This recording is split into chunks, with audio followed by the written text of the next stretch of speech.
Bon, venez vite, on va donner l'information rapidement.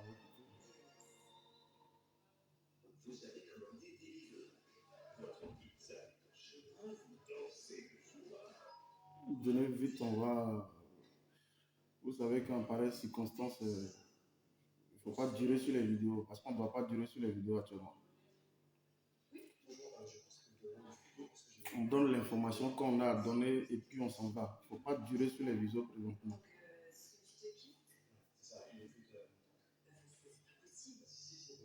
Voilà, venez vite, nous donnons l'information vite fait et puis on s'en va. Parce qu'actuellement, nous sommes à l'affût, à la poursuite de l'information vraie, l'information authentique et l'information juste. Donc, je ne durerai pas sur ce genre de vidéos. Voilà. La situation est tellement grave qu'il ne faut pas durer sur ce genre de vidéos. Nous sommes à 150 personnes, faites monter encore beaucoup plus le mercure et puis bon, on va vite fait donner l'information. Vite fait. Parce que nous sommes à un tournant très décisif de la situation. Donc, ici, là, on ne vient pas pour faire trop d'analyse. Voilà. On ne vient pas pour faire trop d'analyse. Parce que trop d'analyse, ça tue la résistance. Vous voyez que depuis 4h, 5h du matin, quand j'ai fini mes activités, je suis un peu affecté parce que ce qu'on vise là, vous le savez très bien. Abdul GPS soit salué, Nina Lalion soit salué, je vous salue tous, Maître ici, ok. Bon, les gars, on va être très clair. On va être très clair dans ce qu'on va dire. Je viens ici juste pour vous donner deux types d'informations vite fait. Et après, je vais vous expliquer la situation de Fort-en-Comble, comment le coup d'État est intervenu, tout et tout. Ce que je voudrais simplement que vous reteniez. Et je dis ici, je mets ici tout le peuple. Je voudrais ici saluer la combattante Flo. Je mets ici, j'appelle ici tout le peuple burkinabé. La seule condition de réussite de ce combat d'aujourd'hui, parce que j'ai vu déjà les manifestations depuis hier, mais la seule condition de réussite de ce combat, c'est une démonstration de masse populaire. Il faut maintenir la pression dans les rues. Vous le savez tous. Vous le savez tous. Je vais vous parler de qui est, comment il s'appelle, Emmanuel Zongrana, le lieutenant-colonel Emmanuel Zongrana. Ça, je sais, je vais vous en parler. Vous savez très bien comment il a été emprisonné. Il a été emprisonné parce que, à la vérité, c'est lui-là qui devait descendre Rochemar-Kaboré en janvier 2022. Ça, vous le savez tous. Et par anticipation, la France a plutôt préféré déposer Damiba, qui est donc leur propre pion. Nous ici, depuis, vous le savez tous, on a été très clair. On a voulu voir Damiba à l'œuvre. Et on a vu qu'à un moment donné, il jouait un jeu trouble. Nous avons fait plusieurs vidéos ici. Il y en a qui me demandent le son. Le son, ça va? Alors, on a dû faire plusieurs vidéos. Vous m'entendez bien, j'espère. Si vous m'entendez, vous mettez le jumeau. Vous m'entendez? On a dû faire plusieurs vidéos pour dire que nous ne comprenons pas le jeu trouble de Damiba. À la vérité, Damiba est un pion de la France. Si vous suivez. Alors, depuis déjà ce matin, je peux vous confirmer, déjà depuis ce matin, en plus donc de la démonstration de masse populaire qu'il y a eu donc à la place mythique au niveau de Ouaga, 2 hélicoptères en provenance, vous entendez très bien, ok, 2 hélicoptères en provenance donc de la Côte d'Ivoire. Les informations sont claires, je n'ai pas envie de trop vous montrer des images parce qu'il y a des choses qu'on nous envoie dans le WhatsApp. 2 hélicoptères en provenance de la Côte d'Ivoire ont été donc convoyés sur le territoire burkinabé, mais on les a parqués précisément au niveau de Bobo-Dioulasso. Donc sur le tarmac de Bobo-Dioulasso. Et ces 2 équipages, c'est-à-dire ces 2 hélicoptères, étaient composés et des forces françaises et des forces ivoiriennes. Donc je reprends. 2 hélicoptères en provenance donc de la Côte d'Ivoire sont donc positionnés sur le tarmac de Bobo-Dioulasso, composés donc de forces françaises et de forces ivoiriennes. C'est des parachutistes. L'objectif, c'est de quoi? C'est de créer donc une pôle de résistance vis-à-vis donc de Ouaga. Parce qu'au moment où je suis en train de vous parler, tout est déjà cerné au niveau de Ouaga. Mais il faut s'assurer de ne pas qu'il y ait donc d'autres poches de résistance au niveau de Bobo Dioulasso. C'est-à-dire que eux, leur logique, c'est quoi? Au cas où Ouaga est pris, eux récupèrent Bobo Dioulasso. Voilà pourquoi je le dis. Il faut absolument une démonstration de masse populaire. Et lorsque ça se fait, on prend directement, comment il s'appelle là, Damiba, parce que c'est la force Barkhane qui est venue qui l'a récupéré. On prend Damiba, on le met au frais. Est-ce que vous suivez? On prend Damiba et on le positionne, on le met au frais. Et pendant ce temps, on organise donc une sorte donc de pourparler pour tenter de distraire l'opinion. Vous avez vu toutes les déclarations qui sont passées. Emmanuel Zungrana, le lieutenant-colonel dont il s'agit, vous le connaissez très bien, il ne va pas faiblir.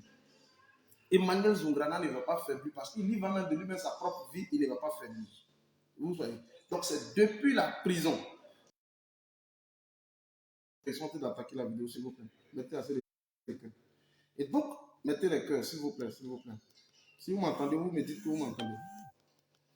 Et donc, c'est depuis la prison que, en complicité avec un certain nombre d'officiers proches naturellement du régime, qu'ils sont donc venus à bout. Au moment où je vous parle, les choses, les carottes sont déjà cuites. Mais on ne peut pas tout de suite procéder à une déclaration, à la production d'un communiqué, sachant pertinemment qu'il y a une cause de résistance au niveau des Bobo Dioulasso. Et donc, je viens ici pour vous dire que le communiqué qui a été produit par les services donc, de la direction de communication de la présidence de Ouagadougou, c'est de n'importe quoi. Aujourd'hui, où je suis en train de vous parler, Dabima ne maîtrise pas la situation. Nous sommes en contact avec pas mal de connexions au niveau du Burkina. Il ne maîtrise pas la situation. Mais en l'état actuel, on ne peut pas faire pour l'instant une déclaration sachant pertinemment. Et je vous le dis, les gens sont puissamment armés. Les gens sont puissamment armés. Ils ont donc été largués et c'est des parachutistes français et ivoiriens. Je dis bien 2 avions cargo en provenance directement de la Côte d'Ivoire. Voilà la réalité aujourd'hui. Parce qu'ils ont compris, je vous ai dit ici que l'effet de contagion allait commencer à prendre le dessus. Je vous ai donné les 3 pays alignés. La Guinée, le Mali et ensuite le Burkina. Il faut avoir ces 3 pays-là avec soi et puis le reste là, ça va venir comme une lettre à la poste. Donc, je viens ici juste je voudrais que vous partagiez cette vidéo-là dans presque tous les groupes burkinabés. Il faut qu'ils comprennent. Je voudrais saluer mon gars, Ouedraogo, Mamoudou. Je voudrais saluer tous ceux avec qui je suis directement en contact au niveau du Burkina, qui me donnent donc les informations dans les moindres détails.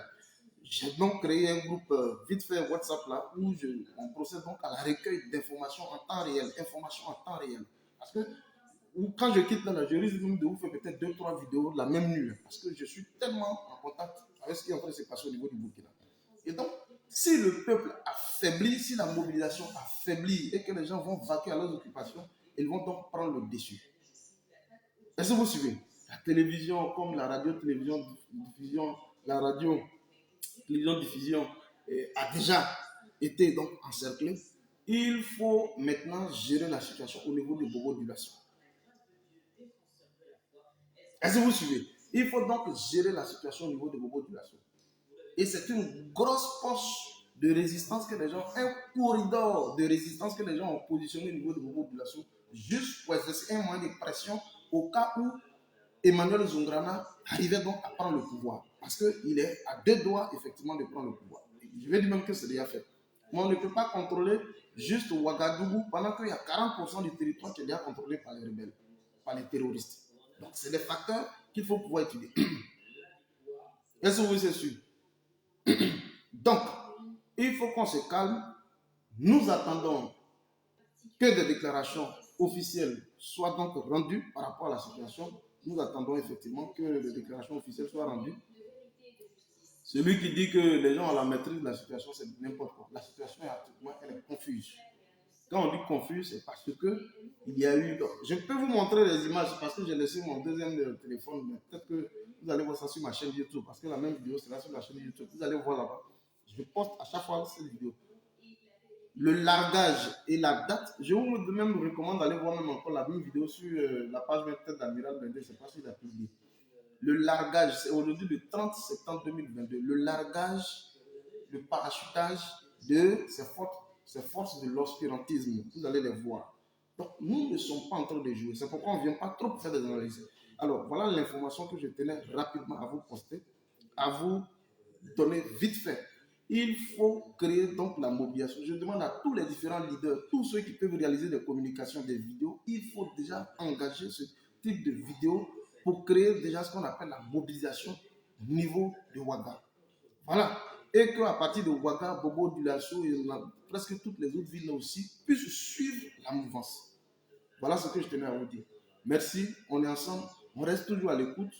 On est toujours à l'écoute, on a les doigts croisés, espérant effectivement que l'homme fort, parce que je vous le rappelle, celui qu'on appelle Emmanuel Zongrana, c'est un sankariste. Et c'est ce qui dérange beaucoup. Je vais juste m'arrêter là. Emmanuel Zongrana est un sankariste. Retenez ça. C'est un sankariste. Voilà. Ça veut dire que c'est un adepte de Thomas Sankara. C'est vrai qu'ils sont pratiquement de la même génération d'officiers. Damiba et Zongrana, ils sont pratiquement de la même génération, mais pas la même idéologie. Vous comprenez ça ici. Emmanuel Zongrana est un sankariste. Voilà. Qui dit Thomas Sankara, c'est l'affirmation donc de l'autodétermination des peuples. C'est ce que vous devez comprendre. Donc, merci beaucoup. Je ne vais pas trop bavarder dans cette vidéo. Je pense que on se maintient. Nous sommes donc à l'affût des informations justes, vraies et ponctuelles, vite fait, et on va vous revenir. Donc, on reste à l'écoute. À tout moment, je peux vous revenir dans cette soirée-là. Donc, c'est une veillée d'âme que nous allons réaliser aujourd'hui, juste pour vous communiquer des informations en temps réel. Imam Donoton Koulibaly soit salué. Tout à l'heure, je te rappelle, et puis on va échanger sur un certain nombre de choses. Merci infiniment. Fédéral 001. Merci. Portez-vous bien.